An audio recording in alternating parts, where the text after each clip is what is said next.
दर्शकवृन्द नमस्कार। केन्द्रबिन्दु अनलाइन टिभीबाट हरेक दिन बेलुका प्रसारण हुने केन्द्रबिन्दु न्यूजमा तपाईँ सम्पूर्णलाई स्वागत गर्न चाहन्छु। म छु सिमरन स्याङ बतामङ। केन्द्रबिन्दु न्यूजमा हामी दिनभरिका टप 5 खोजमूलक तथा महत्त्वपूर्ण समाचारहरू सम्प्रेषण गर्ने गर्छौं। सुरु गरौं आजका समाचारहरूका प्रमुख शीर्षकहरूबाट। सगरमाथा चीनमा पर्ने चिनिया सञ्चार माध्यमको दाबी विरोधपछि सच्याइयो ट्विट। आफ्नै भूभाग भएर मानसरोवर जाने बाटो खोलेको भारतको जिकिर। उद्योग व्यवसाय खुलेसँगै काठमाडौँमा सवारीको चाप बढ्यो। पास भए पनि टाइम कार्ड अनुसार सवारी नचलाउनेहरू कारबाहीमा। कोरोना भाइरसको संक्रमणबाट विश्वभर 78 नेपालीको मृत्यु, 5000 भन्दा बढी संक्रमित र पुरुषको वीर्यमा पनि कोरोना भाइरस रहिरहन सक्ने तथ्य सार्वजनिक। दर्शकवृन्द आजको बुलेटिन सुरु गरौं विश्वभर महामारीको रूपमा फैलिएको कोरोना भाइरसको प्रसङ्गबाट। चिनिया अनुसन्धानकर्ताहरूले निको भएका कोरोना संक्रमित पुरुषहरूको वीर्यमा भाइरस फेला परेको बताएका छन्।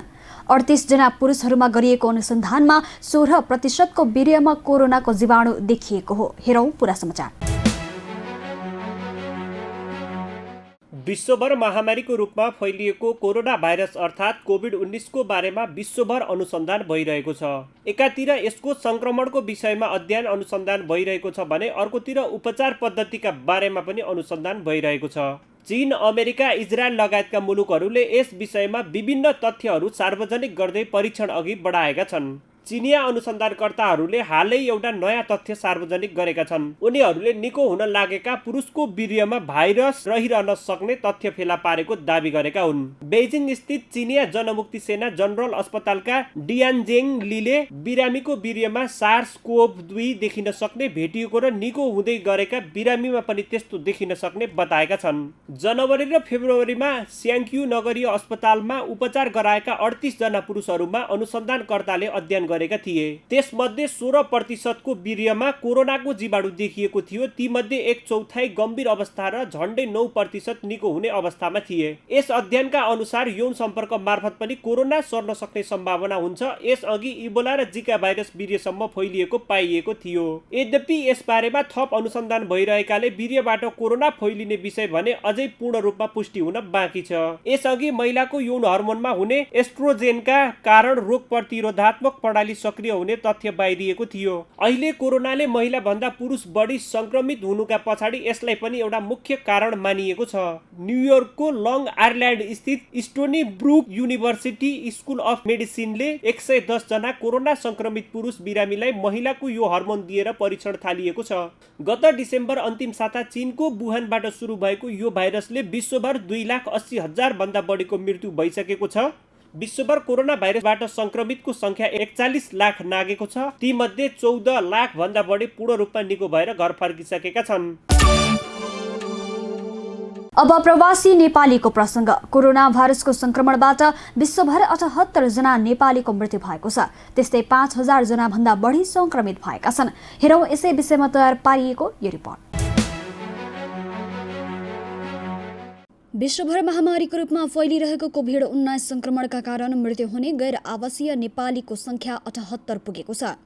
गैर आवासीय नेपाली संघ एनआरएनए र स्वास्थ्य समितिले संकलन गरेको तथ्याङ्क अनुसार सबैभन्दा बढी बेलायतमा 51 जनाको मृत्यु भएको छ। त्यस्तै संयुक्त राज्य अमेरिकामा कोरोना भाइरसका कारण ज्यान गुमाउनेको संख्या 15 पुगेको छ। त्यस्तै संयुक्त अरब इमिरेट्स UAE मा 6 जना तथा Ireland, Japan, Turkey, Netherlands, Bahrain र स्विडेनमा 1-1 जनाको कोरोना भाइरसका कारण ज्यान गएको समितिका संयोजक डाक्टर सञ्जीव सापकोटाले जानकारी दिए। कोरोना भाइरसका कारण निधन हुनेमा यो हप्ता थप 5 जनाले ज्यान गुमाएका छन्।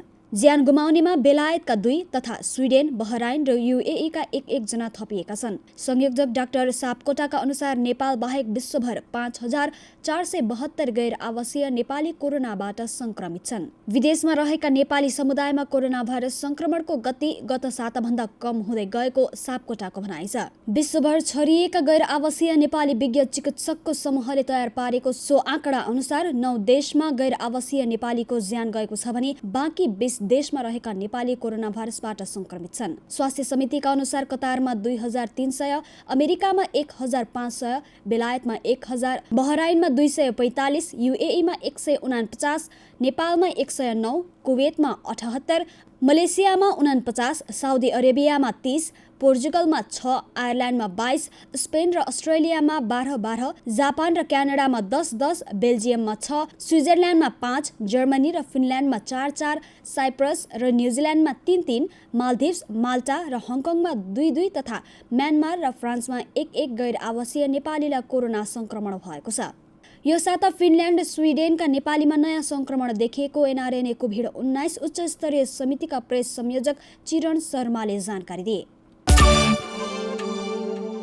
दर्शकबिन, नेपालमा लकडाउन घोषणा गरिएको आज 48औं दिन। सरकारले लकडाउनमा पनि विभिन्न 44 प्रकारका उद्योगहरू खोल्न अनुमति दिएसँगै काठमाडौँ उपत्यकामा सवारी साधनको चाप बढेको छ। प्रस्तुत छ यसै विषयमा तयार पारिएको यो रिपोर्ट।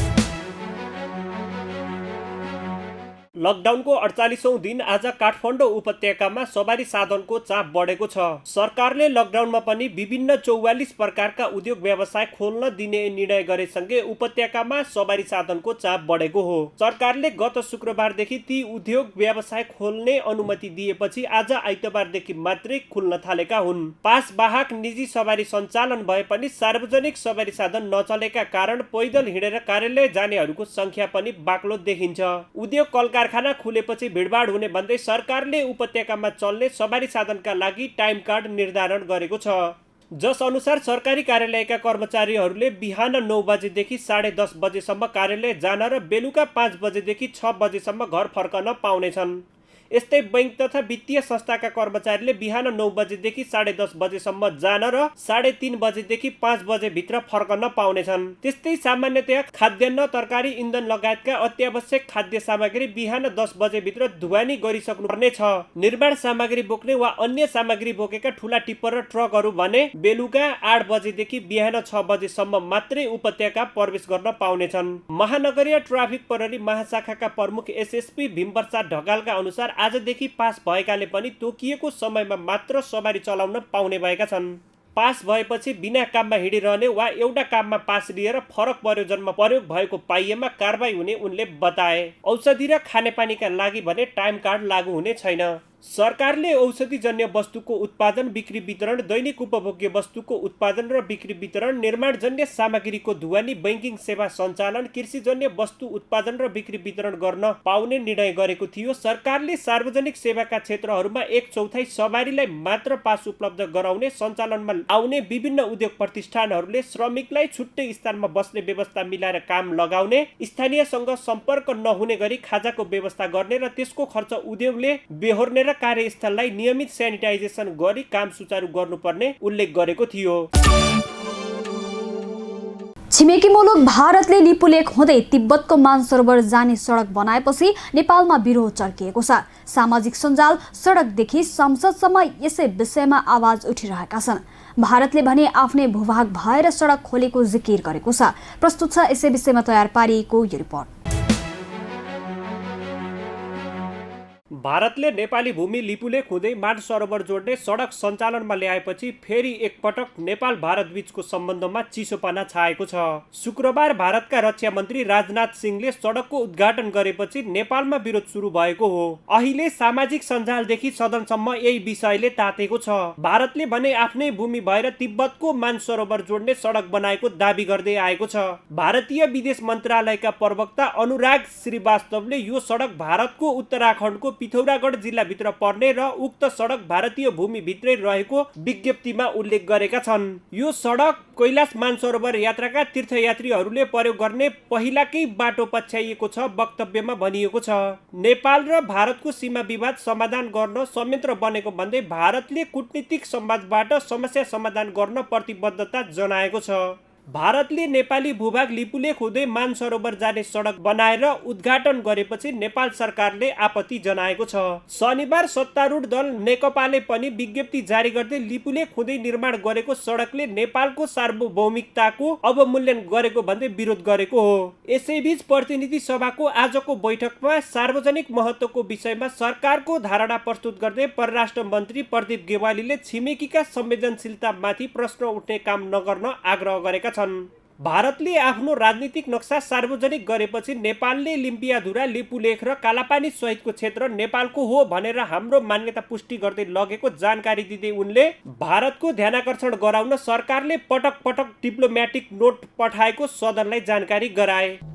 सीमा समस्याको समाधानको बारेमा पटक पटक प्रयासहरू गर्दै आएको, पटक पटक हामीले वार्ताका निम्ति मितिहरू प्रस्तावित गरेको र जुनसुकै लेभलमा, चाहे त्यो दुवै देशले स्वीकार गरेको परराष्ट्र सचिव लेभलमा या परराष्ट्र मन्त्री लेभलमा या त्योभन्दा माथिल्लो लेभलमा या पोलिटिकल लेभलमा, ट्र्याक 1, ट्र्याक 1.5 या ट्र्याक 2 जुनसुकै लेभलबाट पनि कुराकानी गर्नका लागि हामी तयार रहेको हामीले पटक पटक बताउँदै आयौँ। केही इन्फर्मल कुराकानीहरू नभएका पनि होइनन् यस बीचमा। मन्त्री गेवालीले कालापानी स्थित नेपाली भूभागमा रहेका भारतीय सेना फिर्ता लैजान प्रधानमन्त्रीले आग्रह गरिसकेको जानकारी गराउँदै केही प्राविधिक विषय परीक्षण गर्नुपर्ने भएकाले नेपालको राजनीतिक नक्सा सार्वजनिक गर्न केही समय लागेको स्पष्ट पारे। यसअघि अन्तर्राष्ट्रिय सम्बन्ध समितिको बैठकमा मन्त्री गेवालीले भारतले नेपाली भूमि मिचेर सडक निर्माण गरेको पूर्व जानकारी भएको र दूतावास मार्फत जानकारी माग गरिए पनि भारतले व्यवस्था गरेको बताएका थिए। यता सत्तारूढ नेपाल कम्युनिस्ट पार्टी नेकपाका कार्यकारी अध्यक्ष एवं पूर्व प्रधानमन्त्री पुष्पकमल दाहाल प्रचण्डले भारतले नेपाली भूभाग मिचेको विषयलाई अहिले नै अन्तर्राष्ट्रिय अदालतमा लैजान नहुने बताएका छन्। संघीय संसद प्रतिनिधि सभा अन्तर्गतको राज्य व्यवस्था तथा सुशासन समितिको आइतबारको बैठकमा बोल्दै अध्यक्ष प्रचण्डले यस्तो बताएका हुन्। लिपुलेख हामी नेपाली भूभाग हो। सुगौली सन्धि अनुसार लिम्पियाधुरा जो काली नदीको मुहान हो, त्यो काली नदीको सम्पूर्ण पूर्व नेपाल हो र पश्चिम भारत हो भन्ने कुरा स्पष्ट पार्दै यो समस्या समाधानको निम्ति राजनीतिक कूटनैतिक पहल गर्नुपर्छ भनेर जे भनिएको थियो। अध्यक्ष दाहालले सरकारले दिने वक्तव्य अर्थात् चिठी नीतिगत, सैद्धान्तिक र भावनात्मक रूपमा ठिक भएको तर एक्सन पनि ठिक तरिकाले जानुपर्ने बताए। उनले लिपुलेखको विषय सामान्य नभएको र भारतले पटक पटक नक्सा प्रकाशित गर्दा लिपुलेख लिम्पियाधुरा आफ्नो नक्सामा पारेको विषयलाई समेत हिसाब गर्नुपर्ने बताए। भारतले एकतर्फी रूपमा शुक्रबार बाटो निर्माण गरेर उद्घाटन गरेपछि शीर्ष नेता तथा विद्यार्थी संगठनहरूले व्यापक विरोध गर्दै आएका छन्। अब आजको टप 1 न्यूजको पालो। भारतले भूभाग मिचेर सडक विस्तार गरेको विषयले गर्मागर्मी बहस चलिरहेका बेला अर्को छिमेकी मुलुक चीनको एउटा चर्चित सञ्चार माध्यमले भने सगरमाथा आफ्नो देशमा पर्ने भनेर दावी गरेको छ। हेरौँ यसै विषयमा तयार पारिएको यो विशेष रिपोर्ट।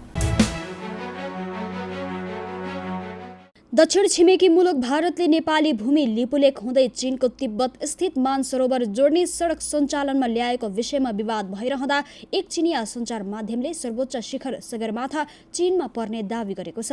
चीनको लोकप्रिय television China global television network CGTN ले आफ्नो आधिकारिक ट्विटरमा सगरमाथा चीनको तिब्बतमा पर्ने उल्लेख गरेको हो। सर्वोच्च शिखर सगरमाथा चीनको तिब्बत स्वायत्त क्षेत्रमा पर्ने विश्वको सर्वोच्च शिखर हो, ट्विटमा भनिएको छ।